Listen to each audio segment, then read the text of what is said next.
የሚዋደቁት ጆይሊንተን፣ ሳንድሮ ቶናሊና ብሩኖ ጎማሬሽ ተቀይረው የገቡ ተሰላፊዎቹ በዘገየ ሰዓት ሊነሳ ያሰበውን ሊቨርፑልንና ሙከራውን ተቋቁመው በ2-1 አሸናፊነት ጨዋታው እንዲጠናቀቅ አደረጉ።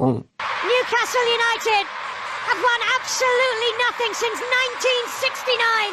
I'm coming home, Newcastle. You can keep your London way. ኤዲሆ ኒውካስልን ወደዚህ ክብር የመሩት ሰው ከደጋፊዎቹ እኩል ስሜታዊ ነበሩ። በደስታም ቦረቁ። ይሄ ስጦታ ለደጋፊዎቻችን ይሆናሉ።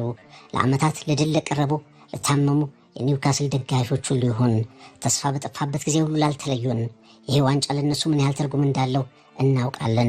ተጫዋቾቼ ባደረጉት ተጋድሎ ኮርቻለሁ ብለዋል የቀድሞ የኒውካስል ኮከብ አለን ሺረር። እንዲሁም በሱና በሌሎች ስመጥር የክለቡ ኮከቦች ዘመን ያለመጣውን ዋንጫ ያሳካውን ቡድንና ኮከቦቹን ውጤቱ የሚፈጥረውን መነቃቃትም አመስግኗል። የህይወት ዘመኔን ሁሉ ይህን ለማየት ተጠብቅ ነበር። ለዚህ ክለብ ተጫውቻለሁ፣ ደምቻለሁ እና ይህ ድል ምን ማለት እንደሆነ አውቃለሁ። ይሄ ቡድን ኒውካስልን ወደሚገባው ቦታ መልሶታል። ከተማዋ ይህንን ምሽት መቼም አትዘነጋውም ብሏል ሺረር በስሜት። ከሁለቱ ጎሎች አንዷን ያስቆጠራት ዳንበርንም ያደግኩት የኒውካስል ደጋፊ ሆኜ ነው። እንዲህ አይነት አጋጣሚዎችን አልመና ጠብቅ ነበር። በዌምብሌ ጎል ማግባት እናም ዋንጫ መሳም የማይታመን ነው። ማስታወሻነቱ ለቤተሰቦቼ ይሁን፣ ለእያንዳንዱ የኒውካስል ዩናይትድ ደጋፊ ይሁን አድርገነዋል ብሏል። Trippier with drift. In goes Blythe! It's the boy from Blythe!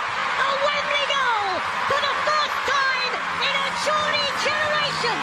It feels amazing. Absolutely, one of the best days, I'm sure, of all of our careers to win here in front of the supporters, the number, and also the people at home. It means so much to the city of Newcastle. በዌምብሌ የካራባው ካፑን ፍጻሜ የሚያበስረው ፊሽካ ሲነፋ የኒውካስል ደጋፊዎች፣ ተጫዋቾች፣ የቀድሞ ታሪካዊ ኮከቦች፣ የክለቡ ኃላፊዎች ያሳዩት ደስታ ምን ያህል ዋንጫው እንደተናፈቀ ያሳበቀ ነበር።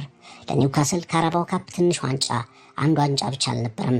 ከጨዋታ በኋላ እንደተሰጡ አስተያየቶች ምናልባትም የአንድ ታላቅ ቡድን ታላቅ የእግር ኳስ ዘመን መጀመሪያ ሊሆንም ይችላል። ኤዲሆ ብዙዎች ተመላልሰው ሞክረው ያላሳኩትን አንድ ነገር እሳቸው ማድረግ ችለዋል። በመጨረሻ በትዕግስት የገነቡት ቡድን ዋንጫ መሳም ችሏል። ከሴንት ጄምስ ፓርክ የስታዲየም ቀጠና እስከ ታይኒ ሳይድ መንገድ በእርግጠኝነት የድል ስሜት ወሬውና የካራባው ካፕ ዋንጫው ትናንትም ለቀናትም መነጋገሪያነቱን ይቀጥላል። የመቆየት ጊዜያት አብቅተዋል። የማይመጣው መጥቷል። ከደጋፊዎቹ ከታሪኩ አንጻር ያንቀላፋው እየተባለ የሚሾፍበት ኒውካስል ነቅቷል የሚባልበት ምክንያትም አግኝቷል። ኒውካስል የካራባው ካፕ ሻምፒዮን ሆኗል። ምናልባትም የብዙ ዋንጫዎች መጀመሪያም ሊሆን ይችላል። And at Wembley Stadium, the Carabao Cup is won. The Geordie nation have silverware to celebrate. ለ70 ረጅም ዓመታት ታማኝ ኒውካስል